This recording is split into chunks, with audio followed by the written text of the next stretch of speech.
স্বাধীনতা দিবস তার আগে দেশভাগে ভুক্তভোগীদের সম্মান জানাতে একটি স্মৃতিসৌধ তৈরি করা হবে। কেন্দ্রীয় সরকারের প্রকল্প। সেই স্মৃতিসৌধ তৈরি হবে শিয়ালদায়।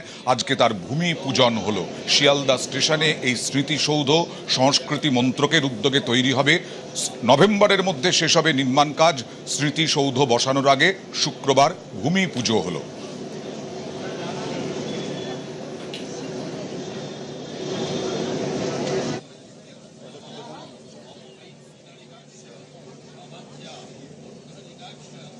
এই যে দেশ ভাগ হয়েছিল, আজকে এখানকার লোকদের ওখানে যেতে হয়েছিল, ওখানকার লোকদের এখানে আসতে হয়েছিল। শুধু একটা কাগজে লাইন টেনে দিলাম আর পার্টিশন হয়ে গেল, তা তো হয়নি। আজকে মানুষের যে কষ্ট, আজকে তার ভিটে মাটি, তার উঠোন, তার পুকুর, তার সবকিছু, তার বাগান, তার সংস্কৃতি, সবকিছু ছেড়ে তাকে চলে আসতে হয়েছিল। এবং এই আজকে মাননীয় প্রধানমন্ত্রী এবং আমাদের সরকারের নেতৃত্বে যে এখানে যে স্ট্যাচু, যে মিউরাল বসবে আজকে এই চত্বরে, এই শিয়ালদায়, যেখানে লক্ষ লক্ষ মানুষ প্রতিদিন যাওয়া আসা করে, আমাদের এই যে মিউরালটা তৈরি হবে, সেখানে আমরা সাধারণ মানুষ এবং আমাদের আগামী প্রজন্ম, তাদেরকেও তো শেখাতে হবে যে আমাদের সাথে কি হয়েছিল, আমাদের দেশের সাথে কি হয়েছিল। আজকে যে আমরা এখানে হিন্দু হোমল্যান্ড বলছি বা হিন্দুরা রয়েছি, তো সেটা তো আর হতো না যদি ডক্টর শ্যামাপ্রসাদ মুখোপাধ্যায় না থাকতেন। রক্তের হোলি খেলা হয়েছিল, লাশের স্তূপাকার, ট্রেনে করে সব লাশ এসেছিল। সেই যে হরার, বিভীষিকা, ভয়ঙ্কর, তারই জন্য আজকের এই ৮০তম স্বাধীনতা দিবসের ঠিক প্রাককালে 14ই আগস্ট এটা একটা প্রয়াস মাত্র।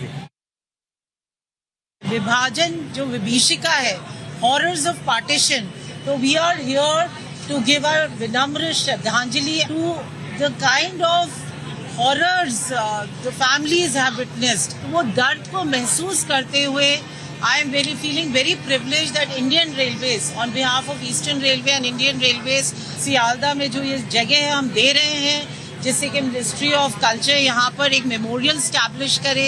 लोग जितने भी यात्रीगण हैं वो जब यहाँ पर आएंगे तो वो एक बार रुकेंगे, महसूस करेंगे उस दर्द को, आत्मसात करेंगे और ये देखेंगे कि जो भी पास्ट में हुआ उसमें हम किस तरह आगे पीस और यूनिटी से आगे बढ़े। ये लगभग 1-2-3 महीने के अंदर वो पूरा हो गया है, डिजाइनिंग पूरा हो गया। अभी वो काम करने के लिए दिए है, शायद maybe another within 2 or 3 months we are going to install this memorial statue. अंदर में हम लोगों ने एग्जीबिशन क्यूरेट किया पार्टीशन ऑफ इंडिया का। हम लोगों ने पंजाब, बंगाल और सिंध काफी सारे इंसिडेंट्स को लेकर के पूरा एक 52 पैनल्स का एक हमने एग्जीबिशन बनाया है, ताकि एक पार्टीशन हुआ कैसे, वहाँ से लेकर के लोग कैसे कैसे सफर करें, कैसे कैसे विक्टिम्स को कितनी तकलीफें हुई, वो आप देखेंगे तो आपको पता चलेगा कि कितना हॉरर हुआ है। माननीय प्रधानमंत्री 2021 में कहा कि हमको ये दिन भी याद रखना चाहिए। विभाजन विभीषिका स्मारक दिवस जो है एक हिस्टोरिकल दिन है। একদিকে যখন গোটা দেশ স্বাধীনতা দিবস উপলক্ষে সেজে উঠেছে, স্বাধীনতার স্বপ্ন নিয়ে আলোচনা চলছে, ঠিক তখনই অন্যদিকে বিভাজন বিভীষিকা এখনো পর্যন্ত এই দেশের বহু মানুষের মনে দগদগে ঘায়ের মতো রয়ে গিয়েছে। সেই ভুক্তভোগী মানুষজনদেরকে সম্মান জানানোর জন্য কেন্দ্রীয় তথ্য সংস্কৃতি মন্ত্রকের তরফ থেকে ভারতীয় রেলকে সঙ্গে নিয়ে শিয়ালদা স্টেশনে বিশেষ স্মৃতিসৌধ তৈরি করা হচ্ছে, যা আগামী 2 মাসের মধ্যে সম্পন্ন হয়ে যাবে। এবং এই স্মৃতিসৌধ তৈরির যে ভূমি পূজনের যে অনুষ্ঠান, সেখানে এসে সংস্কৃতি এবং রেল মন্ত্রকের আধিকারিকদের বক্তব্য যে দেশের ইতিহাস প্রত্যেকের জানা উচিত, বিশেষ করে যারা যুব সম্প্রদায়ের প্রতিনিধিরা রয়েছেন তাদের জানা উচিত যে স্বাধীনতার পিছনে বা স্বাধীনতা নিয়ে আসার জন্য যে অদম্য লড়াই চালানো হয়েছিল, তাতে এই মানুষজনের কি ভূমিকা ছিল।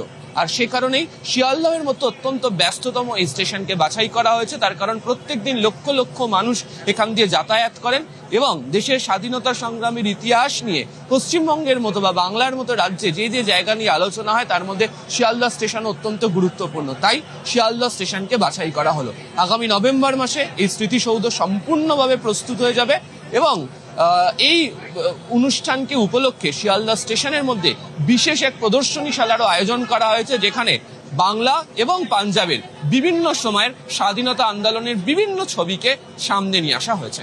ক্যামেরা সুব্রত জানার সাথে আবির ঘোষাল, নিউজ 18 বাংলা, কলকাতা।